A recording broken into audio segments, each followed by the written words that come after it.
When I experience an obstacle or challenge, I'm going to move past it. I'm going to shatter that glass ceiling and I'm going to keep going. It hurts to smash a glass ceiling. Wow, we literally have to be superheroes to walk through this life. While I might have been the first, I pray that I'm not the last.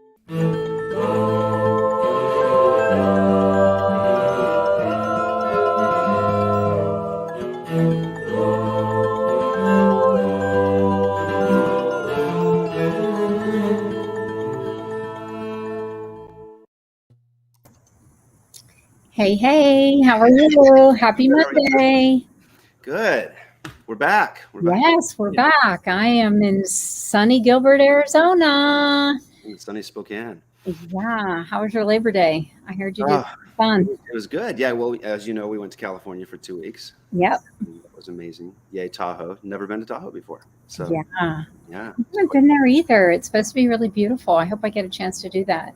It was 85-degree water and sand and sun, and I had no idea I would find that way up there in the mountains. So yeah. I was in Philadelphia and I got a little taste of Hurricane Ida when the power went out in the hotel. We were there for a wedding and it was beautiful. Yeah. So Meredith Fox and Cody Hart got married. Yay. Beautiful wedding, and we didn't have power for the first day. So, but you know, the marriage must go on. It won't be the they have to navigate. So, yeah. Okay. Well, who do we have today? Jen Jones Donatelli, and I wanted her on the show because I took a Artist's Way series from her. It's a 12-week book, The Artist's Way. I think I actually have a copy of it. Nice. Got it. Artist's Way, Julia Cameron. And Julia Cameron wrote this book. She's the ex-wife of Martin Scorsese. Like, she's just very creative and wonderful and just grounded. And I really liken her to an early Brene Brown, really. It kind of gets people past their thought process. And I used to think it was for artists, but now I read it just to get past your way of thinking. And Jen facilitates this program. And I've been through a lot of facilitation with a lot of people. And I'm going to tell you, Jen has this way of bringing out the best in people. And so I love her Artist's Way work, and I do it every week. And I wouldn't consider myself this great creative. Like, yeah, I try a little poetry and a little bit of writing and a little bit of podcasting. You got it. It's there. Knitting, that kind of stuff. But I'll tell you, Jen has a way of facilitating that I just enjoy being the participant. So I thought, well, you know what? We have a lot of creatives on the show. And I think creativity is a part of strategic alignment, strategic goals. It's part of business. It's thinking outside the box. It's being expansive. And I love that Jen has brought that to me. So I thought she would be great for the show. Wonderful. Well, before we bring her on, next week we have Purnima Menon from Labs in India. And she is connected in with our other Indian guests. Yes. And she's a phenomenal person, joyful, and she just pushes forward through challenges. You're going to love her. And you won't be here, sadly. No, I won't be here. I have a previous Yeah, but that's okay. We wish you well. Retreat, but you know, I'm going to be catching up on that. I'll be watching the recorded, because she's going to be fabulous. I'm really looking forward to that too. We've got such incredible guests, so that's a do not miss as well. So, okay. Well, let's bring Jen on. Yes. Hello. Jen. Hi. You got me a little teary-eyed, Janine. Thank you. Oh, well, you know, I've just enjoyed you so much, and I really feel like our listeners can really benefit from thinking outside the box around what creativity in business and creativity in their lives can do for them. And you've really inspired me. So I'm so happy that you're here. Absolutely. And I love that you have your Artist's Way book with you, because I'm rarely without my copy. And yours beautiful. It's hardcover and Yeah, I was it has actually 3 books in it. It's the 25 anniversary edition, so it has actually 3 in it, and I love it. I carry it around. I actually am looking for a cover for it. I found this cover, but it doesn't quite fit, so I'm still working on it so I can carry it everywhere. So I want to dive right in, and I want our listeners to hear what your history is in terms of your creative history and how you identify yourself, because you're not just a facilitator for the Artist Way. I mean, you're so rich in your history. I would love for people to hear that first. Oh, sure. Yeah, I've been self-employed since 2005. So my freelance life has looked a lot of different ways. One of which, of course, is being an educator and facilitator. But the short version is, I went to journalism school. I went to Ohio University. And I kind of took a detour right out of college because I moved to Chicago, and I was telling Joshua about this a little earlier, but I had a few jobs that weren't really a fit, and then I ended up landing a job at the Jenny Jones Show, which those of us that were late. I forgot about her. What's that? I forgot about her. Oh, I know. Yeah, it was it was the talk show heyday. So back then when talk shows were all the rage, and I just absolutely fell in love with the industry. And so after working there for about 3 years, I decided to move out west to LA, and I continued to work in film and television. But I was always freelance writing on the side, so I stayed true to my degree. And so I worked in film and TV for about, I would say 7-8 years, and absolutely loved it. But because I always continued to freelance write, when the show I was working on got canceled in 2005, I happened to have a lot of side writing work going on. So I said, I'll kind of complete all these projects and see my way through the summer, and then I'll look for a new job. But I never really went back to full-time work. So I became a full-time freelancer at that point, kind of by accident. There's actually a term in the freelance world called freelance by necessity or freelance by accident. And I'm one of those accidental freelancers. But anyway, since that time, I've been working full-time as a freelance journalist, editor, author, and educator.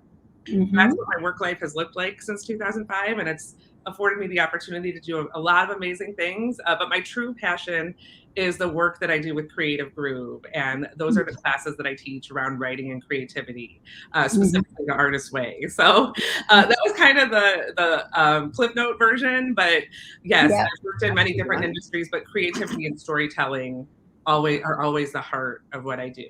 Yeah. It's so apropos for right now, because I think COVID has really challenged people in terms of their work world and trying to figure out how they want to make work. And so it might be that people are going to be accidentally freelancing or by necessity freelancing. And so I think this talk you're the perfect example of when the universe speaks, you just kind of, and Joshua's had that experience too. I mean, when the universe speaks, you just kind of take advantage of it and seize it. So I love that you did that and shared that. Yeah, and there's actually synchronicity there, Janine, because just last week I did a presentation around designing a more creative life. I researched the Great Resignation, which is the term right now for the droves of people that are leaving their jobs for something greater. And I don't want to misquote the statistic, but it was something along the lines of, I can't remember, it was something like 30.8 million women have left their jobs since February 2020 as part of the Great Resignation. It's the lowest percentage of women in the workforce in 30 years. Yeah, I just read that statistic this morning. Yep. So it's kind of like scary but exciting, because I also heard the enrollment for colleges is up to 60% women. It's like 59 something. And so that's also a twist too, because we've never had more women than men in college education. So I'm wondering what's going to happen with all these educated women doing their own thing. And it's kind of exciting. So. Absolutely. Yeah. Let's go wait. Let's hop into the Wayback Machine, as it were. Yeah. I'm picturing like a Scooby-Doo thing going on right now. Yeah, exactly. Magical Mystery Tour. Magical Mystery Tour. Yeah. Now we're going to Beatles. Maybe that's a little too far back. But let's go back into your childhood and just hear about some situations you went through, some family structures or school relationships or events, pivotal things that happened when you were younger that helped set the tone for your journey. Okay. So yeah, I grew up here in Ohio. I live in Cleveland now, so I'm back where I grew up. And I grew up in a very typical Midwestern middle class family. I was the oldest of three. And I went to Catholic school growing up, but my mom was a teacher and she had kind of left the workforce to raise all of us. So she poured all that energy into making sure we could read at an early age. And so I started reading at the age of 3.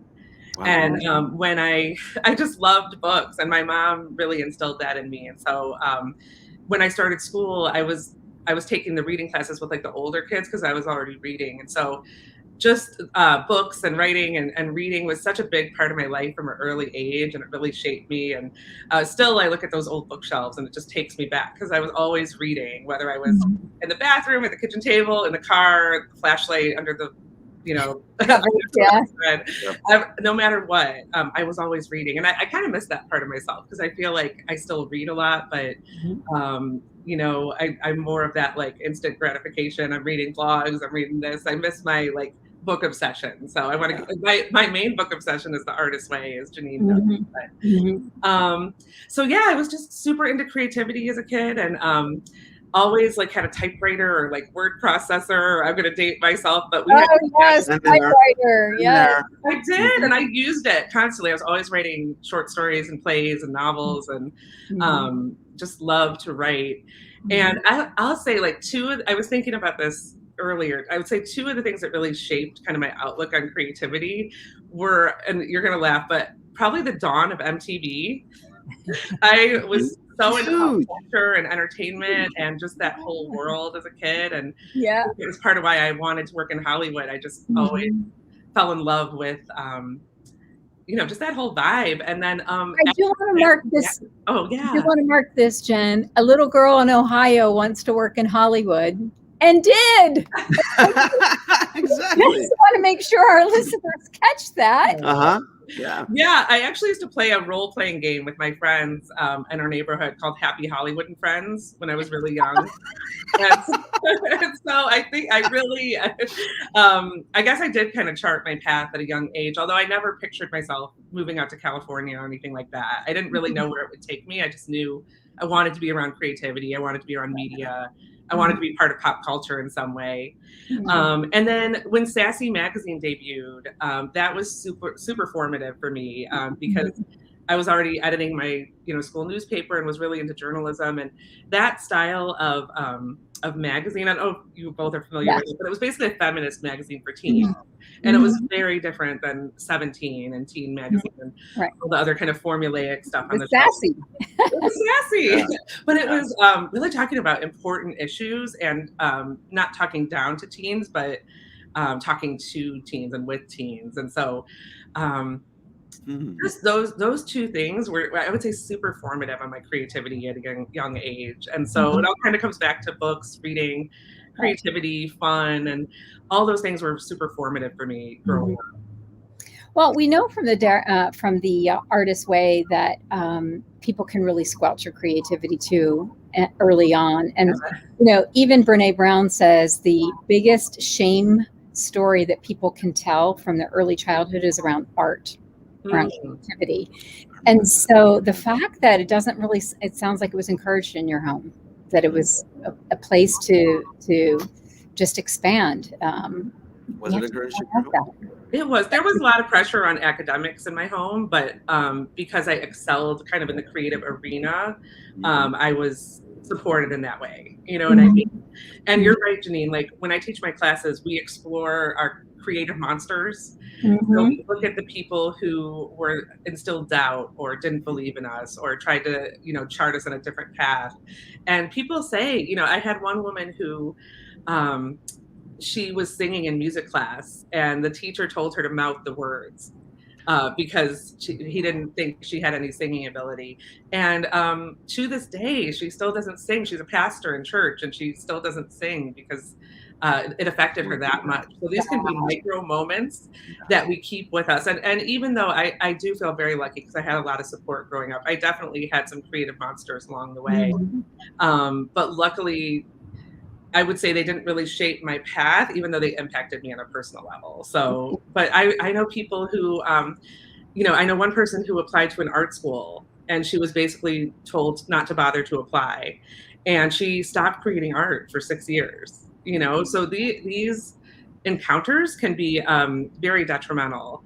Yeah. And that's one of the big reasons that I'm so drawn to the artist way is I do have a very harsh inner critic, and I've been doing this work since 2008. And every time I come to the book, I still feel like it's so needed, and I learn something new every time. And being around other people, right? Mhm. Being around other people, you learn something. Go ahead, Joshua. I didn't mean to interrupt. No, not at all. I'm the one who always interrupts you. So now we're evening this thing out. We're even now. Where does that inner critic come from? You cannot answer anything I ask. You cannot answer, especially if it implicates somebody else. Yeah, in short, I think a lot of it came from that academic pressure that I grew up with.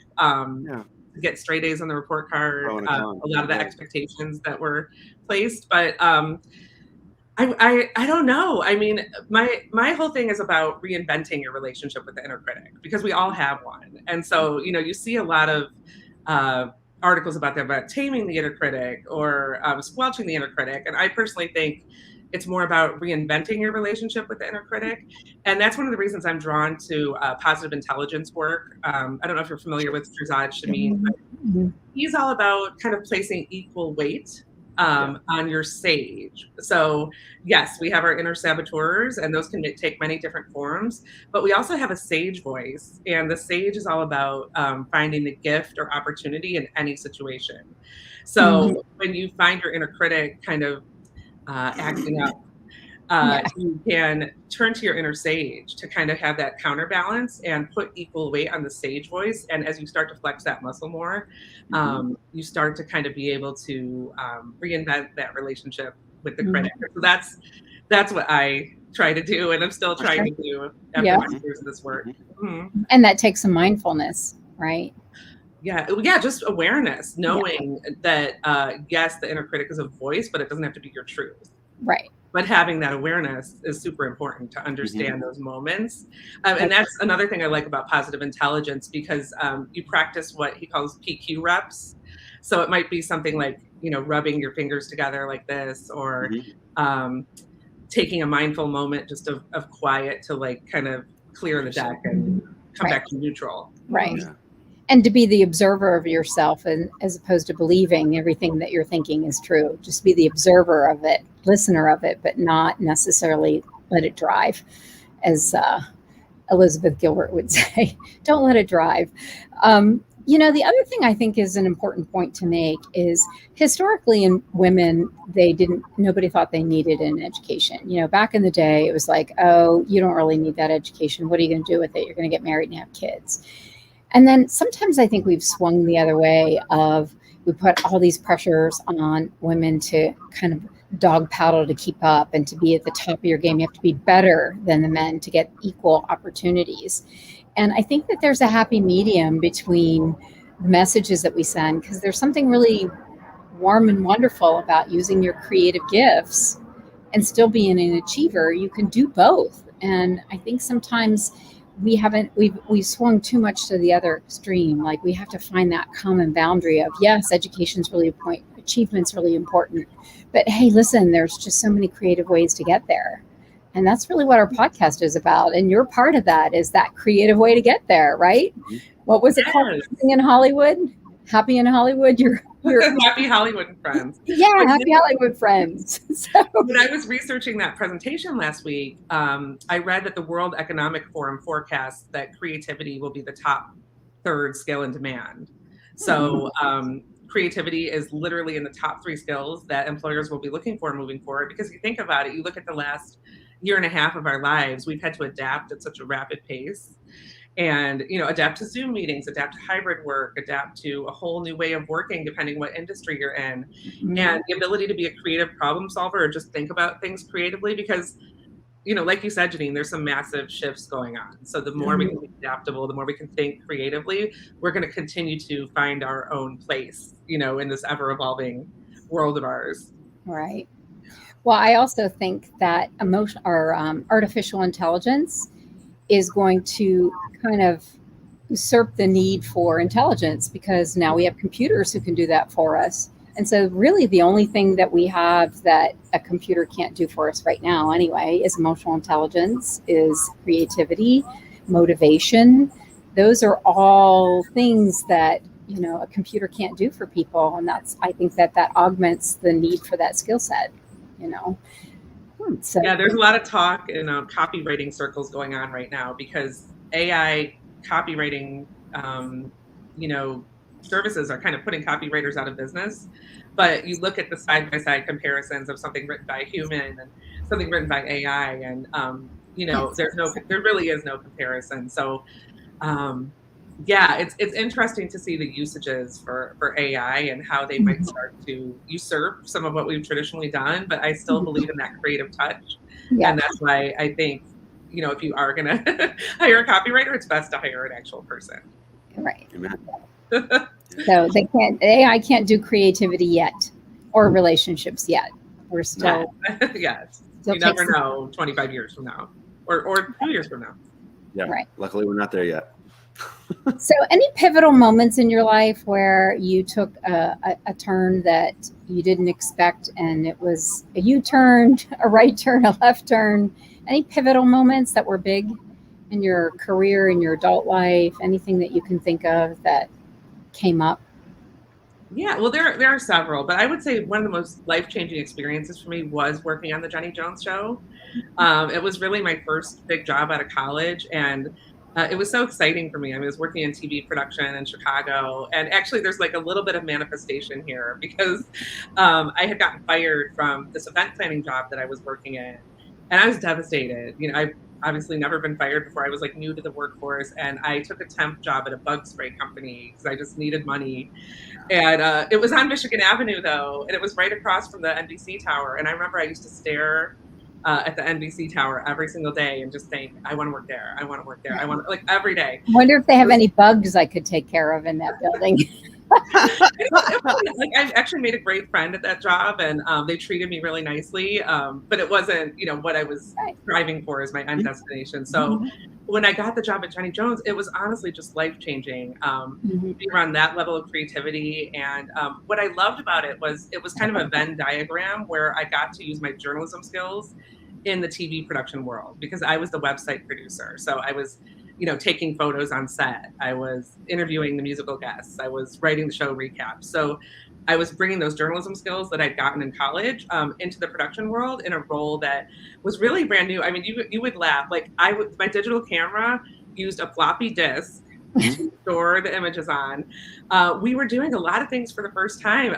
My partner in the web department was actually a visionary. Like some of the things he was doing, people were not doing yet. Like this was before social media. This was like, and we did kind of like the first ever reality show. We had like this group of people that lived on a ship for a week, and like reality wasn't. I mean, I know I'm really dating myself here. Yet, but we were really. I'm right there with you, and I'm right there with you. But we were really thinking out of the box. He taught me so much, but more than that, that job helped me kind of see how I could fit in this type of environment and bring my own skills and my own strengths and kind of create something unique to me in that whole entertainment world. And so, like I said, I got the bug. I moved out to LA, and it was like the beginning of a whole wonderful adventure. So that was definitely pivotal for me. And I made lifelong friends there, people that are still very, very dear to me to this day. Can I ask I want to jump into that for a moment. That's a big deal. You're saying it's a big deal. It was, yeah. To land a job, to be in a work environment that is nurturing and expansive, allows you to develop your sense of self. That's not common. So from, you know, reaching back, thinking about that situation, thinking about your supervisor, the structure of it, what led to that? What created that kind of an environment where you could thrive and move forward? Mm-hmm. Yeah, I think it was because at the time the web was still kind of an afterthought. So the TV show and the production was really the center of everyone's world. I mean, the producers were, you know, sleeping on the couches. It was a very hard. Everyone worked very, very hard, but everyone made it the center of their world because we all cared about it so much. But because the web at that time was just kind of an afterthought, we were kind of left to our own devices to just like, as long as it was being handled and we were like keeping the ball rolling, we were able to really just do some creative things. And kind of be in our own little world, and it was great. So my partner and I, Tom Forrest, like I said, he just had so many great ideas, and they gave us the reins to take it and run. So it was very nurturing, and it was kind of like a new frontier, because the internet was really new to all of us still, and we were just starting to explore its potential, and it was so much fun. Yeah. Well, I agree with you. I think engagement for employees is really around autonomy. Once they have the competence and the relationships, you know, the self-determination theory, they need the autonomy. And sometimes that's where we fall down. You know, we don't let people just do what they know how to do and do it really well. And that's just, so I also have to tell you, I know Jenny Jones. How did that go? Because you were Jen Jones at the time, right? Like, yes. So actually, they asked me to put a different name on my business card, just to kind of differentiate myself. I can't remember. I think it was J. Lynn Jones, because my name is Jennifer Lynn Jones. So I was J. Lynn Jones, but in the office I was Jen. And Jenny has been an absolute angel. Like, she's still a friend of mine, and she is quietly one of the most generous people in the industry. She took our whole staff to Cancun for 10 days.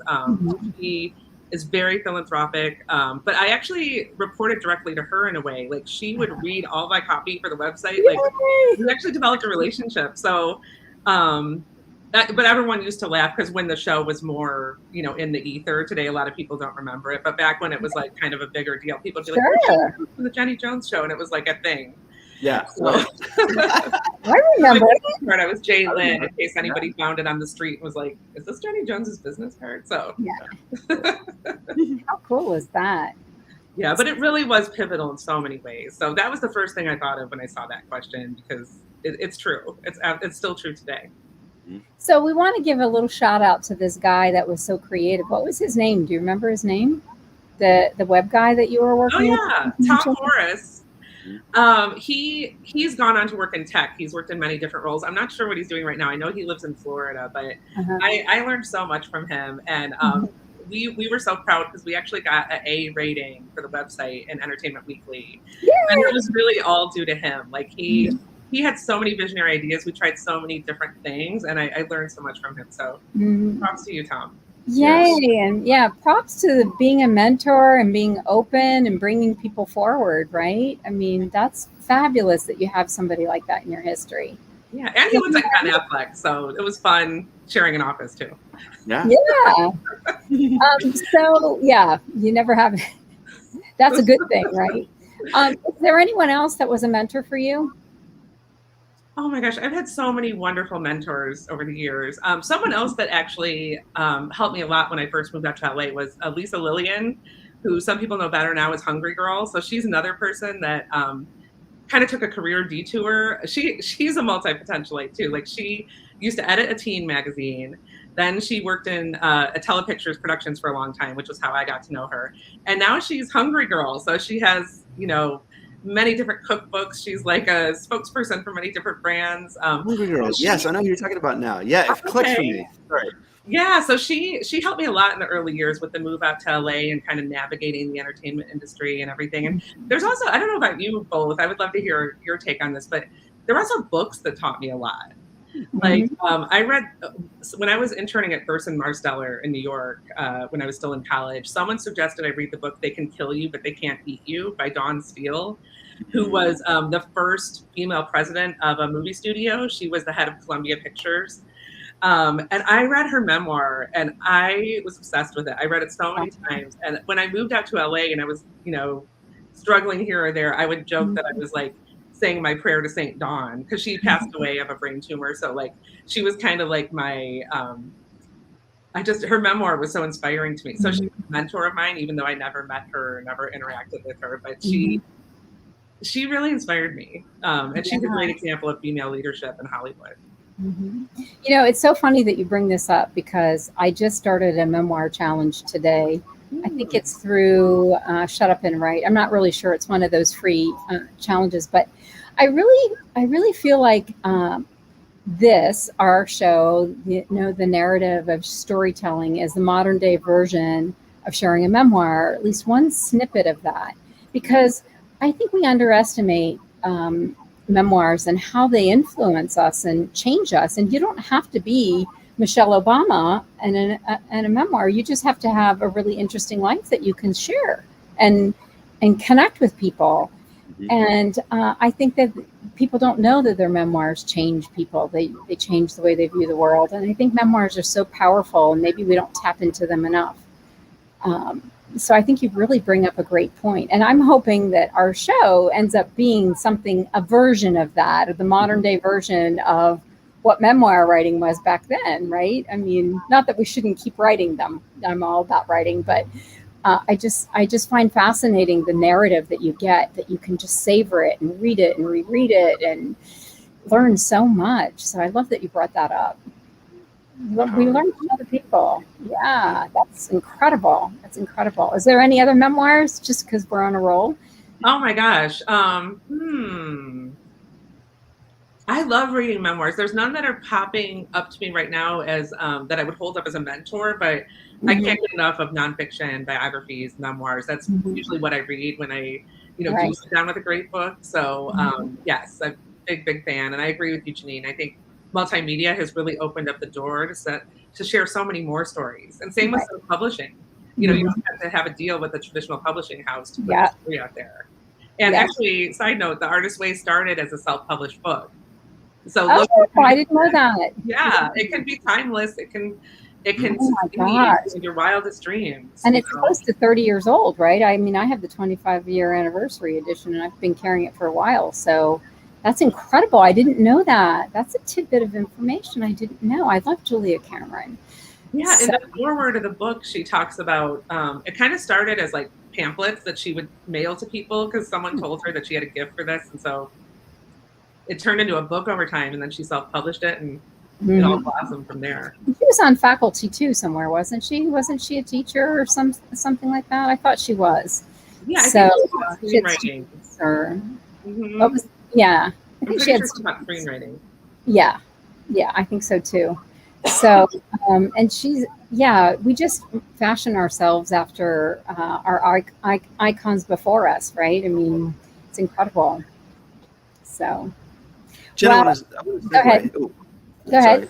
Yep. I want to segue because I want to hear, Jenna, you and I talked briefly about this beforehand, but you've gone through some stuff and some challenges, and partly moving back and forth across the country, maybe what necessitated that, situations within that. I'd love to hear about things that you've gone through and how you navigated them and how that helped shape who you are today. Yeah. So like I mentioned to you earlier, Joshua, probably the biggest challenge that I've been through in my life was going through infertility. I never really thought I would have trouble having kids. And when my husband and I got married, we decided to wait a few years just because we wanted to enjoy each other's company and, it turned out that I had diminished ovarian syndrome, or I think that's what it's called. I'm sorry. So the diminished ovarian reserve. I'm sorry.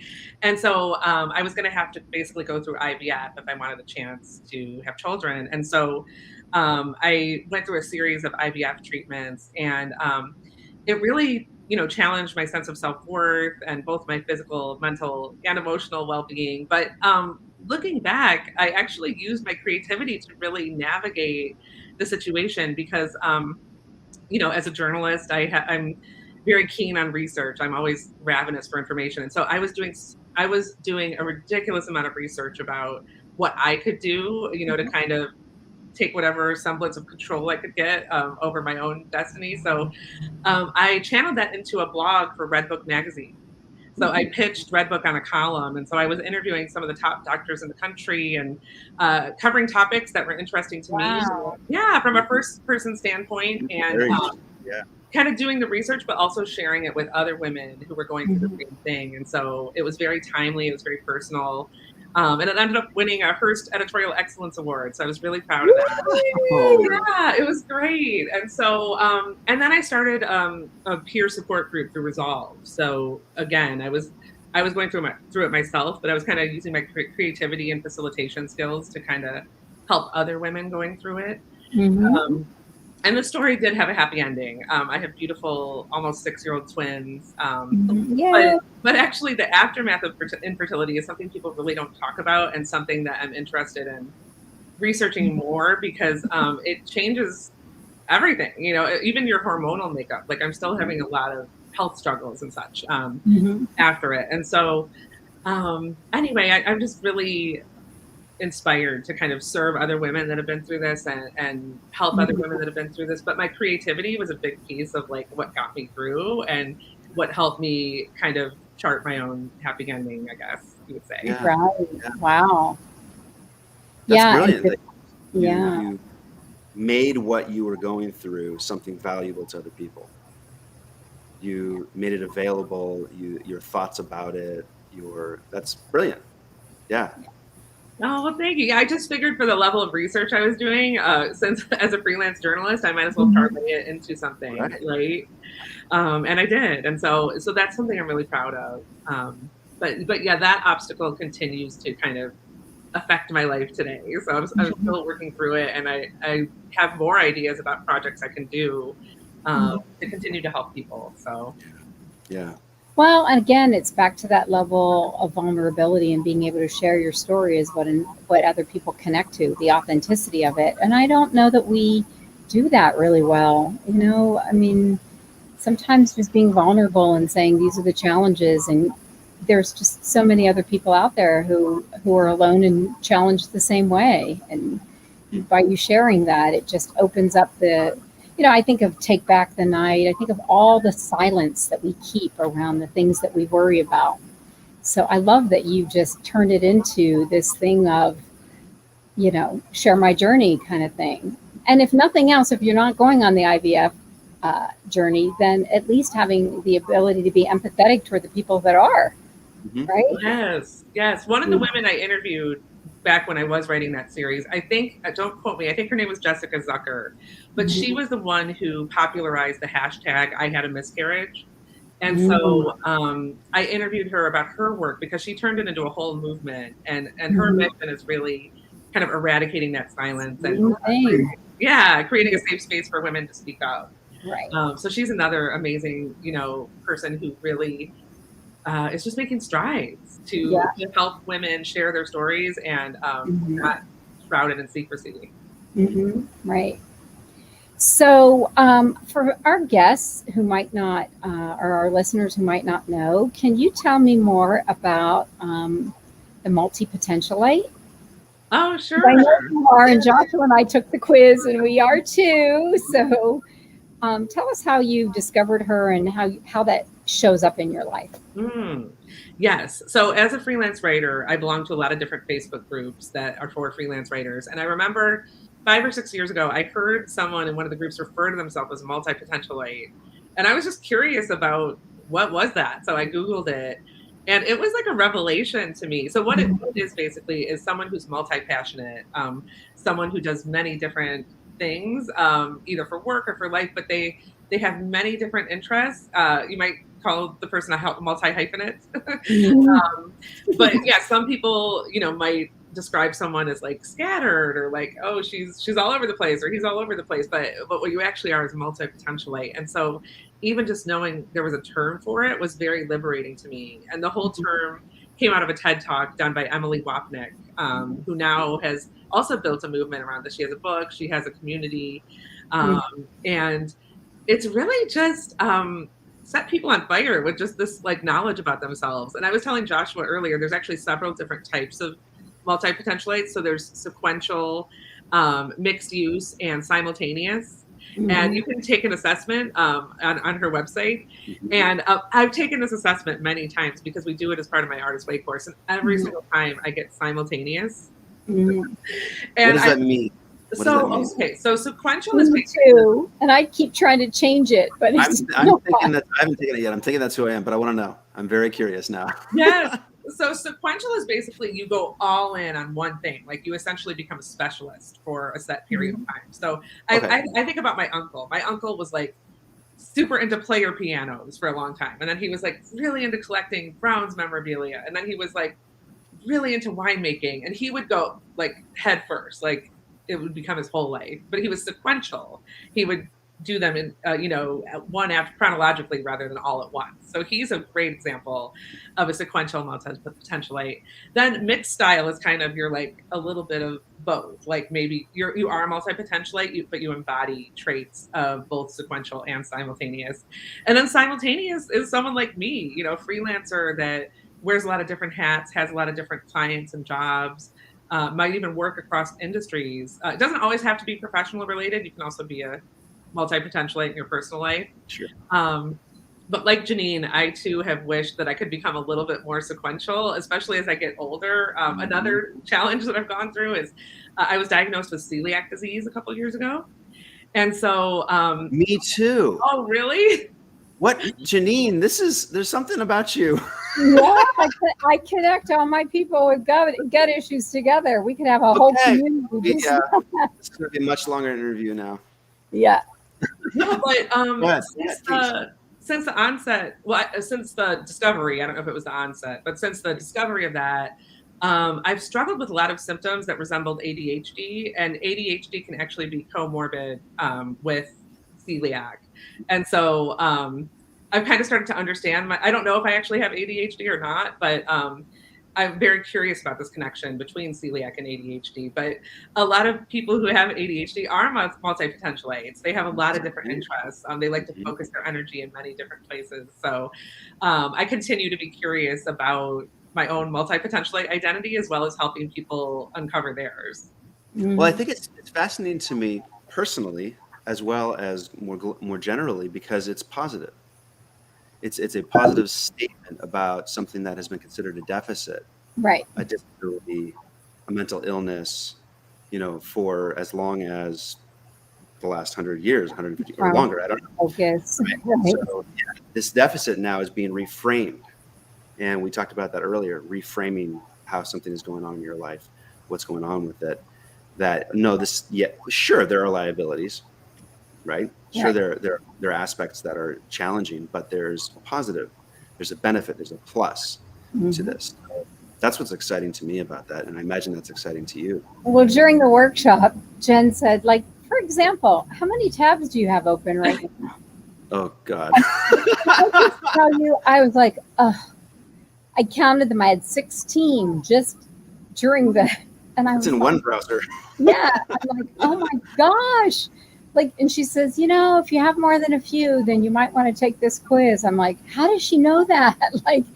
And now every time I have my screen up with all these tabs and I'm like, oh my gosh, if Jen could see me right now, I'm being that person, right? Because if you close one tab, it goes away. Yeah. You're never going to remember that. Right. Yeah, my husband shudders when he looks at my desktop. He's like, whoa, because he's very hyper-focused and streamlined. Yeah. And I'm like, everything all the time. Yeah. That's great. That's great. So Danielle Hartzell wrote in the comments, I love that book. And I just noticed it. And I thought, oh my gosh, we've talked about so many books. I wish you would have said which one now, because I'm curious. So Danielle, if you're still listening, tell us what book that you love too, because I love that. Yeah, and I'll say hi, Danielle, because she's my friend. So. Oh, yeah. Oh, yay. And so the other thing that we always ask about is, how has your approach to conflict changed over time? Because I think that's a challenge for women in business and their life. Well, for anyone, not just women. So I'm kind of curious, how has that changed for you? Yeah, well, I think growing up in the Midwest, I definitely grew up with a need to be a people pleaser and conflict avoidant. And so for a long time, I was avoidant of conflict and would kind of just try to put something to the side and hope it just went away rather than addressing it. And so I don't really know what I attribute it to, but I think over time I've learned to kind of face things head on and address them.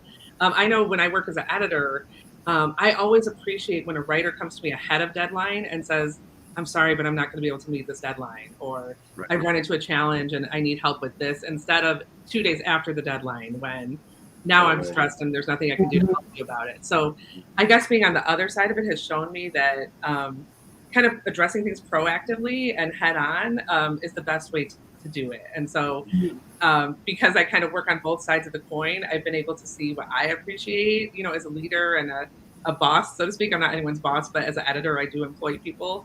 And I've been able to kind of incorporate that into my own approach because I see how important it is now. Mm-hmm. So over time, you've developed an internal and valuing of that direct communication. Yeah, exactly. And, you know, as you do get older, you start to hone your confrontation style and your communication style. And so I guess I've just tried to be a little bit more brave around how I address situations and how I show up in situations. And like I said, I don't really know what I attribute that to, but I'm happy that that's the direction that I'm on. The conflict avoidance is not a good thing. And that's something my husband and I have had to work on together because we both grew up, you know, kind of Midwest people pleaser types. And he's a Libra. And I think Libras by nature are conflict avoidance. So we've had to work on that together. What are you? I'm a Leo. Oh, yeah. Yeah. Yep. Happy birthday. Happy belated birthday. Yeah. So Danielle, she wrote in the comments that it's they can kill you, but they can't eat you. That's the book that she was referring to too. Now I have to go out and buy it now. You know that. I'm going to be on Kindle in about 2 seconds and saying, okay, I got to read this. It's an oldie but goodie. It's a juicy read. It's kind of a light read, but there's definitely some strong feminist tones. There's a lot of talk about what she faced as a leader in Hollywood because she was the first female president of a movie studio. So she faced a lot of sexism. And, sure.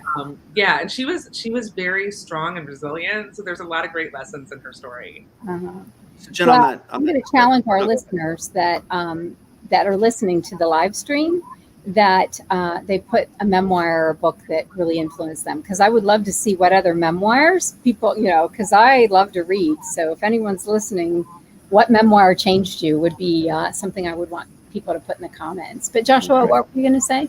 No, good call. I'd love to see that too.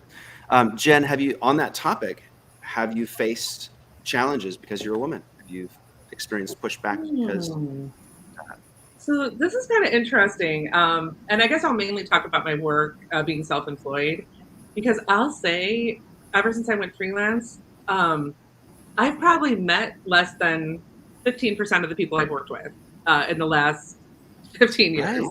Right. So it's not really as in my face any sexism I may have encountered. I may not have gotten jobs that I didn't know about because of that, but you know, usually when I'm hiring someone or when I'm being hired, we're just kind of like these nameless, faceless entities that are working together. And so some of the dynamics don't always come into play on the freelance front. So that's not as like resonant of a situation for me, but I know how much women do face in the workplace. And, you know, I guess just for me, it's been more of a virtual setting. So, and most of my work was before the era of Zoom meetings. So it was really over email or kind of just more independent, autonomous work where you're working on a project and delivering it. And then dealing with feedback, but really just kind of relying more on my skills and expertise than like who I am as a person, if that makes sense. That just makes me, for a moment, that brings me back to when in the past, female writers have written under male names. Almost. Really taking that factor out, right? And having it just be your work that's valued, which is the way it should be. Anyway, but still, it's really interesting to me. That's as much as I've got. Yeah, I guess my question for each of you were, if you were to write under a pseudonym, what would your pseudonym be? Oh, goodness. That would be a hard one. Gonna have to come back to that. Watching, do you have a pseudonym? Like, what would your pseudonym be? Yeah, you know what? That's a great exercise to really think about who you would want that to be. I think I would probably go with some of my ancestor names. You know, like people, you know, my name's French and it's after my aunt. I have and a cousin that my mom had, both named Janine, and so I have ancestor names. You know, and I probably would go the Hawaiian route and be a Lalani, or because my father was Hawaiian and I didn't have that part. You know, my last name, I guess, is, but yeah. So I think I would probably look at dead relatives. I don't know. That's a really good question. Okay. Yeah. I'll have to think about it too. I think I would too. I have little over 1,000 years of documented history, Jewish ancestry in Austria. So that would go back there. I didn't expect that question. Now I'm all off track. But then you can think about your favorite icons growing up, like, Yeah. well, most of mine were Bobby Sherman, Donny Osmond, like those. So for the guys, I think that would be okay. If I were going to write under a male pseudonym, that's probably one of the ones I would pick. And off the top of my head, I'm going to go with Martha Pratt, because I talked about how MTV and Sassy were so formative for me. So Jane Pratt and Martha Quinn, I'll just do a hybrid of them. Yeah, there you go. We could have a lot Jane of fun Quinn. with that. Actually, I like Jane Quinn better. I'm Jane Quinn. We could have a lot of fun with that. So, so what do you do for self-care? You have twins. We're 6. I mean, come on. Do you care for yourself? Can you? Yeah. I mean, I'll be honest. Another really big challenge of the last 10 years was I went through a pretty serious burnout. I crashed and burned pretty hard.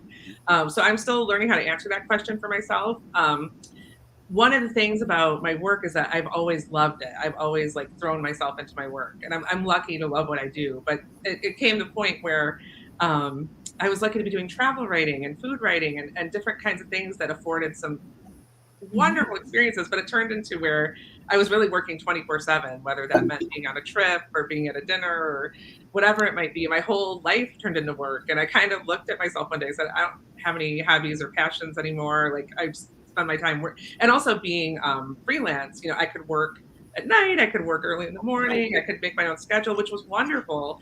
But again, the boundaries, I had to really think about. I got better at setting boundaries with other people, but I still didn't know how to set boundaries with myself. And so, again, these are ongoing lessons that I'm learning.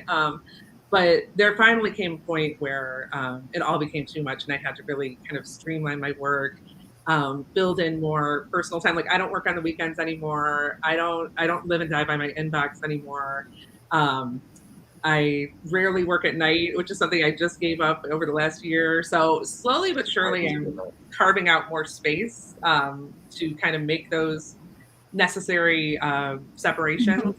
So that's a big part of it, because I think when you love what you do and you work for yourself, it's easy to just live it and breathe it, And so self-care for me means setting boundaries with myself and just honoring family and friendships, because those matter so much to me. And, it's so important to take time for them. And so those things are really important for me to feel like I'm taking good care of